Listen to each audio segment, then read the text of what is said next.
Welcome and welcome back to the Fabulous Show. Today we are going to start our fourth lecture on Adobe XD. तो हम continue करेंगे जिधर से हमने last lecture में छोड़ा था। तो सबसे पहले इस लेक्चर में हम देखने जा रहे हैं हम किसी भी पिक्चर को अपने Adobe XD के डिज़ाइन के अंदर किस तरह लेके आते हैं और उसको शेप के अकॉर्डिंग टू द शेप उसको हम किस तरह से मास्क करेंगे। तो सबसे पहले मेरे पास ये स्क्रीन ओपन है। अगर मैं यहाँ से एक पिक्चर लेके आऊँ जो मेरे पास पहले पड़ी हुई है, अगर इसको मैं यहाँ से उठाऊँ और अपनी सिंपल अपनी डॉब एक्स टी के जो मेरा आर्ट बोर्ड है उसके ऊपर ले आऊँ, तो ये कुछ इस तरह से आएगी। अब आप देख रहे होंगे कि पिक्चर का जो पोर्शन हमें शो हो रहा है वो कुछ इस तरह से है। चूँकि पिक्चर का साइज़ बहुत बड़ा है और ये असल में अपना जो ओरिजिनल साइज़ है वो ले रही है, लेकिन जो हमारा आर्ट बोर्ड है उसके अंदर ये ऑटोमेटिकली अपने आप को मास्क कर रही है। ये अगर आप देख सकें तो इस पिक्चर के कुछ हिस्से ने अपने आप को हमारे आर्ट बोर्ड के अंदर ऑटोमेटिकली उसने मास्क कर लिया है। तो फ़र्ज़ करें कि अभी हमें चाहिए कि इस पे मैं क्लिक करता हूँ तो ये देखेंगे मुझे वो फुल व्यू ऑफ पिक्चर भी शो करवाता है। लेकिन मैं ये चाह रहा हूँ कि ये जो पूरी पिक्चर है ये सिर्फ मेरा जो बॉक्स है, जो मेरा शेप है उसी के अंदर आए। तो उसका एक बड़ा ही ईज़ी सा प्रोसीजर है। उसके लिए हम क्या करेंगे, सिंपली हम यहाँ से एक रेक्टेंगल लेंगे इस साइज़ का और उसके अंदर हम यहाँ से ये पिक्चर उठा के उसके अंदर मास्क कर देंगे। अब आप देख रहे होंगे कि इस पिक्चर ने अपने आप को एडजस्ट किया है अकॉर्डिंग टू द शेप। उसके जो चीज़ें हैं वो मतलब कि उसकी जो हाइट और विड्थ है that is according to the shape that we have design actually. तो अगर मैं यहाँ से पिक्चर को छोटा या बड़ा करना, अगर मैं सिंपली यहाँ पे क्लिक करके इसको इसके साइज़ को ड्रैग करता हूँ तो ये इस तरह से बड़ा हो रहा है। ठीक है, अगर आप देख रहे होंगे तो ये साइज़ बड़ा हो गया इसका। कंट्रोल जी करूँगा, ओरिजिनल साइज़ पे आ गया। अब इस पिक्चर के साथ मैं क्या क्या कर सकता हूँ, अगर मैं डबल क्लिक करता हूँ तो ये मुझे उस पिक्चर का ओरिजिनल साइज़ मिलेगा जो है। अगर फ़र्ज़ करें कि मैं चाह रहा हूँ कि मैं पिक्चर को ये जो सेंटर के अंदर मुझे माउंटेन नज़र आ रही है मैं इसको सेंटर में लेके आऊँ, बिल्कुल पिक्चर के सेंटर में लेके आऊँ, मैं डबल क्लिक करूँगा और इसको पिक्चर को थोड़ा सा लार्ज करूँगा और यहाँ से पकड़ के ड्रैग करूँगा इस तरह से। तो ये ऑटोमेटिकली अपने आप को मास्क कर रही है हमारे प्री डिज़ाइंड शेप के अंदर। ये कुछ इस तरह से है। अब इस पिक्चर ने डेफिनेटली एक जो स्ट्रोक जो कह लें कि बॉर्डर भी लिया होगा। बॉर्डर यहाँ से हम कैंसिल भी कर सकते हैं। अगर हम यहाँ से इसका कलर को अनफिल करते हैं तो वो जो अंदर पिक्चर है वो बिल्कुल ही नलीफाई हो जाएगी। यहाँ से इसका बॉर्डर वगैरह वो हम पहले देख चुके हैं। अच्छा, इसके बाद अगर मैं ये चाहूँ कि मैं स्क्रीन को थोड़ा बड़ा करता हूँ। अब ये बेसिकली हमारी जो कंप्यूटर की जो स्क्रीन होती है जिसको हम प्रोग्रामिंग के थ्रू भी डिज़ाइन करते हैं, आफ्टर दिस प्रोसेस वो डिज़ाइन हो रही है हमारे पास। अगर आप देखें तो this is like this actually. फ़र्ज़ करेंगे इसके बाद मैं चाह रहा हूँ कि मैं कुछ टेक्स्ट भी यहाँ पे लेके आऊँ। तो टेक्स्ट के लिए सिंपल मैं क्या करूँगा, अब यहाँ पे आऊँगा टेक्स्ट टूल के ऊपर, यहाँ पे क्लिक करूँगा और यहाँ पे कुछ भी लिख दूँगा जैसे कि फैबुलस टेक्नोलॉजी सॉल्यूशंस। अब इस फ़ॉन्ट ये मेरे पास टेक्स्ट आ चुका है। इसका ये विज़िबल नहीं क्योंकि ये इसका फ़ॉन्ट जो कलर है वो ग्रे है। यहाँ पे मुझे क्या-क्या ऑप्शंस मिलती हैं इसके साथ। यहाँ पे मैं देखूँ तो सबसे पहले मैं इसका जो फ़ॉन्ट फ़ॉन्ट है वो मैं चेंज कर सकता हूँ। लेट्स से कि मैं यहाँ पे इसका फ़ॉन्ट ये वाला करता हूँ। ऑप्शंस मैंने इसका फ़ॉन्ट किया है, फ़ॉन्ट का साइज़ है, कुछ ऑप्शंस दे रहा है कि वो रेगुलर रखना चाह रहे हैं, मीडियम या बोल्ड, सेमी बोल्ड या बोल्ड। हम इसको सेमी बोल्ड करेंगे। इसका जो साइज़ है हम 40 करेंगे।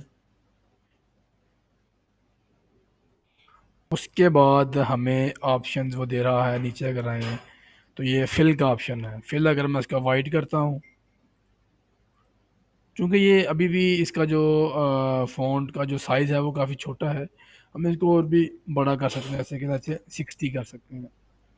60 कर दिया। अब हमें नीचे ऑप्शंस मिल रही हैं जैसे कि हाँ, ये मेरे पास जो ऑप्शन ये वाला है, यहाँ से मैं जो लेटर्स के दरमियान जो डिस्टेंस है, जो स्पेसिंग है, उसको मैं यहाँ से इंक्रीज़ कर सकता हूँ। अगर इसको मैं इंक्रीज़ करना शुरू हूँ तो आप देख सकते हैं कि हमें वाज़े तौर पर नज़र आ रहा है कि हमारी जो स्पेसिंग है वो ऑटोमेटिकली इंक्रीज़ हो रही है। इसके बाद अगर मैं ये चाह रहा हूँ कि मैं इसको अपने इस पिक्चर के सेंटर में लेके आऊँ, तो उसके लिए सिंपल मेरे पास एक ऑप्शन है, यहाँ से मैं जाके इस पर क्लिक करूँगा तो वो सेंटर में आ जाएगी। अच्छा, अब यहाँ पे नीचे मेरे पास कुछ ऑप्शंस हैं जैसे कि अगर मैं चाहता हूँ कि ये ऑल जो कैपिटल्स में हो, सिंपली यहाँ पे क्लिक करूँगा। ऑल जो स्मॉल लेटर्स में हो, यहाँ पे क्लिक कर दूँगा। ये इस तरह से कुछ मेरे पास ऑप्शंस मौजूद हैं। और ये जो दो तीन ऑप्शंस हैं ये भी बताता हूँ कि ये कुछ इस तरह से होगा। फ़र्ज़ करें कि मैं यहाँ पे लिखता हूँ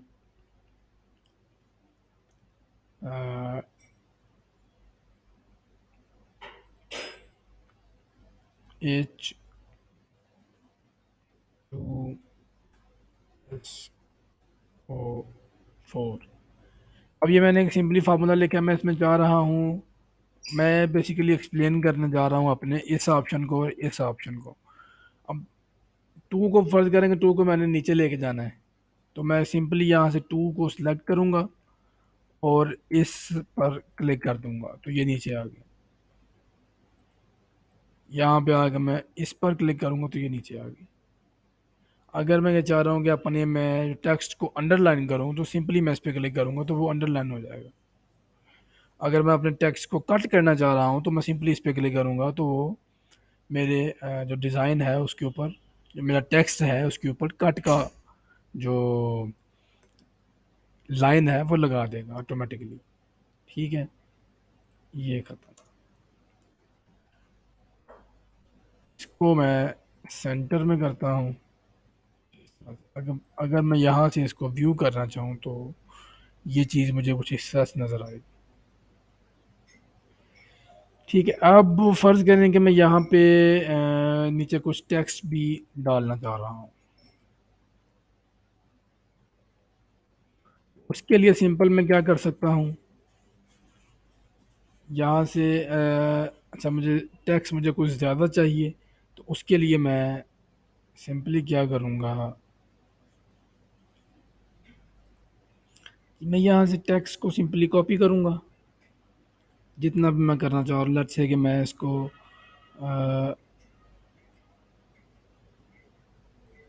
ये सारा का सारा मैं यहाँ से कॉपी करूँगा, कंट्रोल सी से कॉपी करूँगा और यहाँ पे अब ये देखना है कि यहाँ पे मैं किस तरह से उसको प्लेस करूँगा। सिंपली मैं यहाँ पे कंट्रोल वी कर दूँगा तो वो रैंडम सा मुझे एक टेक्स्ट मेरा वो दे देगा जो मैंने वहाँ से कॉपी किया है। ये जो कि मेरे लिए यूजेबल नहीं होगा, मैं इसको ईज़िली यूज़ नहीं कर सकता। यूजेबल तो है लेकिन ईज़िली मैं इसको अपनी मर्ज़ी के मुताबिक यूज़ नहीं कर सकता। तो मैं सिंपली यहाँ से क्या करूँगा, जितने एरिया में मुझे ये टेक्स्ट चाहिए मेरा, उसके लिए मैं यहाँ से लूँगा टेक्स्ट टूल और अपने टेक्स्ट टूल का एरिया मैं यहाँ पे डिफ़ाइन करूँगा और इस एरिया के अंदर मैं इसको कॉपी कर दूँगा। अब उसने जो ऑलरेडी मेरे पास जो सेट फ़ॉन्ट स्टाइल और फ़ॉन्ट का साइज़ पड़ा हुआ है, ये उसने वही वाला उठाया है। अब इसमें जो टेक्स्ट को अलाइनमेंट करने के लिए मेरे पास जो ऑप्शंस हैं, सबसे पहले अगर मैं देखूँ तो यहाँ से मैं इसको यहाँ से रेगुलर करूँगा। इसका फ़ॉन्ट जो साइज़ है मैं 20 करूँगा। अच्छे कि मैं 25 करूँगा और इसके अलावा नीचे जो मेरे पास ऑप्शन हैं, सेंट्रल लाइन टेक्स्ट को मैं कर सकता हूँ। राइट साइड से मैं टेक्स्ट को अलाइन कर सकता हूँ, लेफ़्ट साइड से अलाइन कर सकता हूँ और उसके अलावा एक और चीज़ कि मैं अपने टेक्स्ट को हाइट और विड्थ भी डिफ़ाइन कर सकता हूँ।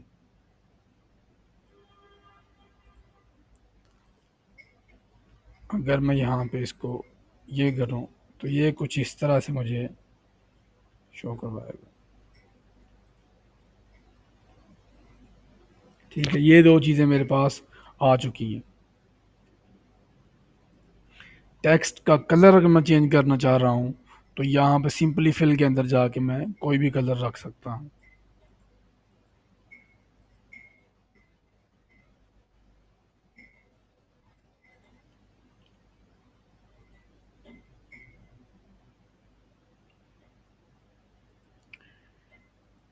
इसके बाद जो मैं चीज़ अपने इस लेक्चर में शो करवाऊँगा, अ, वो हमारे पास हम देखेंगे। हमने क्योंकि हमने एक चीज़ जो एक ऑप्शन छोड़ा हुआ है वो था हमारे पास बैकग्राउंड ब्लर का। तो वो इसका सबसे पहले देखेंगे इसका यूज़ क्या है, ये किस लिए मौजूद है। और हम अक्सर इसको अपने डिवाइस मोबाइल डिवाइसेस के ऊपर या अपनी कंप्यूटर्स के ऊपर देखते हैं। लेकिन आज हम देखेंगे कि असल में इसको हम डिज़ाइन किस तरह से कर सकते हैं। बेसिकली अगर लेट्स से कि मैं यहाँ पे एक लेता हूँ, अ, एक मैं शेप लेता हूँ। यहाँ पे सिंपली मैंने ये शेप ली है, सेंटर में से कर दूंगा और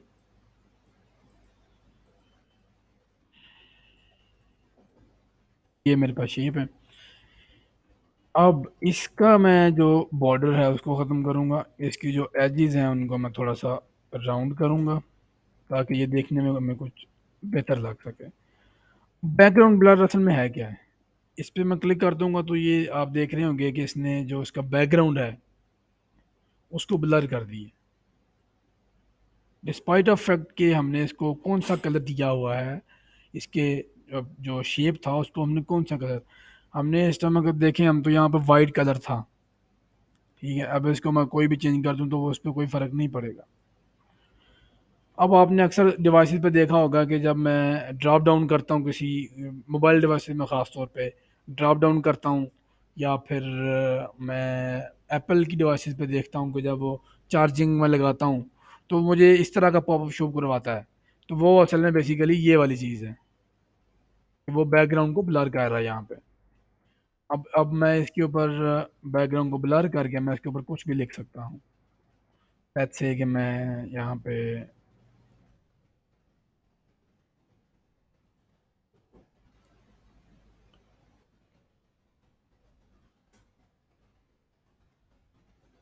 हेलो वर्ल्ड। अब इस पिक्चर को के सेंटर में मैं इसको करूँगा तो ये कुछ इस तरह से होगा। इसका फ़ॉन्ट अगर मैं 35 तक ले जाता हूँ, this is just for the sake of understanding के बैकग्राउंड ब्लर असल में है क्या। This is just like this. इसके बाद अगर हम यहाँ पे देखना चाहें कि इसके अंदर और कौन कौन से ऑप्शन हमें मिल रहे हैं, बैकग्राउंड ब्लर के अंदर वो बैकग्राउंड ब्लर की वो हमें अमाउंट दे रहा है कि कितने परसेंट हम इस चीज़ को ब्लर करें। या आप देख रहे होंगे कि अभी वो दे रहा है कि ये ब्लरिंग की तरफ जा रहा है। ब्राइटनेस मतलब कि जो हमारा जिस एरिया को हमने ब्लर किया है उसको हम कितना ब्राइटर देखना चाह रहे हैं। अगर इसको हम माइनस में ले जाएंगे तो वो हमें डार्क शेड के अंदर ब्लर करेगा।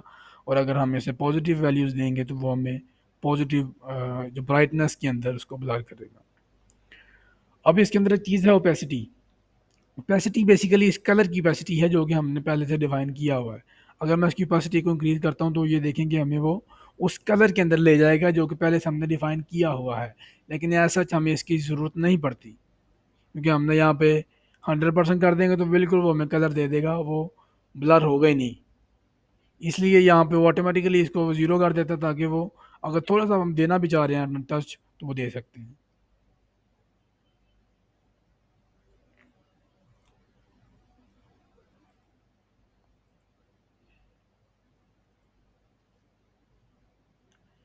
इसके बाद हम देखेंगे कि हम बटन्स किस तरह से बना सकते हैं। बटन्स के लिए हमारे पास एक सिंपल सा तरीका है जो कि हम मैं अभी एडवांस लेवल पे नहीं लेके जाऊंगा पहले इस लेक्चर में। इस चीज़ को इंट्रोड्यूस करते हुए मैं अभी एडवांस पे नहीं लेके जाऊंगा। सिंपली हम देखेंगे बटन किस तरह, यहाँ से शेप लूंगा, मैं शेप यहाँ से ड्रैग करके मैं एक बटन की स्टाइल का ये बनाऊंगा, और यहाँ से मैं बॉर्डर को ख़त्म करूंगा, और जो इसकी कॉर्नर्स हैं मैं सिंपली एक एक सर्कल को लूंगा और इसको ड्रैग कर दूंगा, तो ये सारा का सारा मुझे राउंड करके दे देगा। इसी तरह से मैं इसको इसकी ओरिजिनल शेप में भी लेके जा सकता हूँ। मैं इसकी जो कर्व्स हैं उसको 8 रखूंगा और इसको सेंटर में कर दूंगा। लेट्स से कि मैं इसके ऊपर लिखता हूँ कॉन्टैक्ट।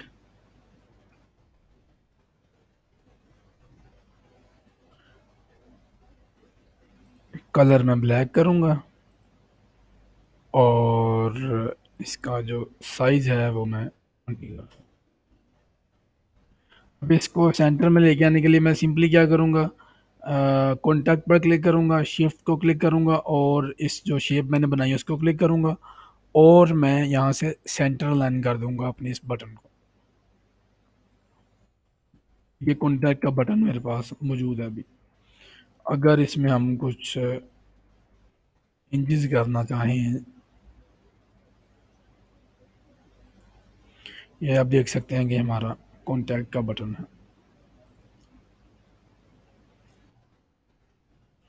अगर यहाँ पे सिंपली मैं एक और बटन लेना चाह रहा हूँ जिसका मैं नाम रखूँगा लर्न मोर। यहाँ पे मैं क्या करूँगा कि मुझे चाहिए जो बटन है सेम साइज़ के अंदर, मैं शिफ्ट को क्लिक करूँगा, ऑल्ट को क्लिक क्लिक करूँगा और इसकी कॉपी लूँगा। कॉपी लेने के बाद मैं इसको थोड़ा डिफरेंट स्टाइल के अंदर लूँगा। यहाँ पे मैं इसको इसका जो बॉर्डर है वो दूंगा बॉर्डर, और उसका जो मेरा वो फिल है फिल को मैं ख़त्म कर दूंगा। बॉर्डर को मैं 2 करूँगा और मैं इसको वाइट कर दूंगा। कॉन्टैक्ट को डबल क्लिक करूँ करके मैं यहाँ पे लिख दूंगा लर्न मोर।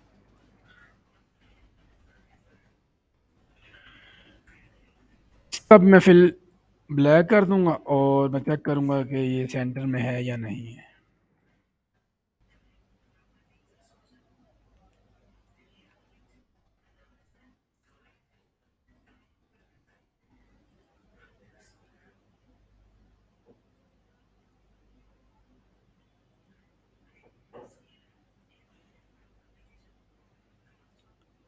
ठीक है, इन दोनों को मैं सेंटर में करूँगा, तो जी ये एक मेरे पास एक इनिशियल सा डिज़ाइन बन के सामने आ गया। ठीक है, अब यहाँ पे अगर मैं एक नैव बार को डिज़ाइन करना चाह रहा हूँ तो मैं सिंपली यहाँ पे क्लिक करूँगा और इस तरह का एक ऊपर ये ले लूँगा। अगर आप देखें तो यहाँ पे मुझे जो नैव बार मैंने डिज़ाइन किया है उसके अंदर उसका जो शेडो, उसका जो बॉर्डर है वो कुछ डिस्टरबेंस क्रिएट कर रहा है। This is not pleasing to eye. तो मैं इसको यहाँ से इसका जो बॉर्डर है उसको ख़त्म कर दूँगा।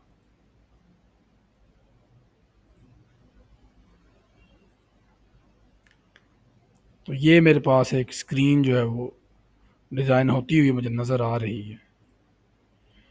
फर्दर अगर मैं नैव बार को डिज़ाइन नहीं करूँगा क्योंकि मैं इसको अपने नेक्स्ट लेक्चर के अंदर लेके चलूँगा, तो अभी जो मैं चीज़ देखूँगा वो मेरे पास पेन टूल है कि पेन टूल को हम किस तरह से यूज़ करते हैं, क्योंकि आने वाले लेक्चर्स के अंदर पेन टूल को हम यूज़ करने जा रहे हैं।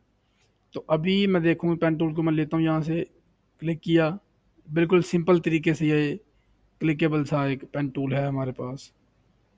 ये अब अगर ये एक शेप मेरे पास पेन टूल की वजह से बन गई है, अब मैं यहाँ पर क्लिक करता हूँ तो ये पूरा का पूरा जो मेरे पास शेप बनी है ये उसको लेता है। लेकिन फ़र्ज़ करें कि मैं ये चाह रहा हूँ कि ये जो मेरे पास ये लाइन जो ये थोड़ी सी टेढ़ी है, मैं इसको सीधा करना चाह रहा हूँ। मैं डबल क्लिक करूँगा यहाँ पे, तो फिर ये मुझे मेरे इस पॉइंट को दे देगा। शिफ्ट पे क्लिक करके मैं इसको अपनी मर्ज़ी के मुताबिक जिधर भी चाहूँ कर सकता हूँ। इसका जो फिल है वो भी मैं अपनी मर्ज़ी से रख सकता हूँ। इवन कि मैं इसका जो बॉर्डर है उसको ख़त्म भी कर सकता हूँ। अब अगर बटन्स को मैं देखूँ तो बटन्स के अंदर मैं भी बहुत सारी ऑप्शन यूज़ कर सकता हूँ। बटन को मैं बहुत ज़्यादा फैंसी बना सकता हूँ। लेकिन अभी इस लेक्चर में मैं नहीं बनाऊँगा, क्योंकि आने वाले लेक्चर्स के अंदर हम प्रॉपर तरीके से एक डिज़ाइन को लेके चलेंगे और फिर हम उसके अंदर फैंसी तरीके से एक ब्यूटीफुल आई प्लीज़िंग टू आई जो डिज़ाइन होगा वो हम बनाएँगे। तो आज का लेक्चर हम यहीं पे ख़त्म करते हैं और होपफुली आपको ये लेक्चर पसंद आया होगा। अगर आपको ये लेक्चर पसंद आया तो इस वीडियो को लाइक करें और चैनल को सब्सक्राइब करें। तो मिलते हैं जी आप आपसे अपने नेक्स्ट लेक्चर के अंदर। Thank you.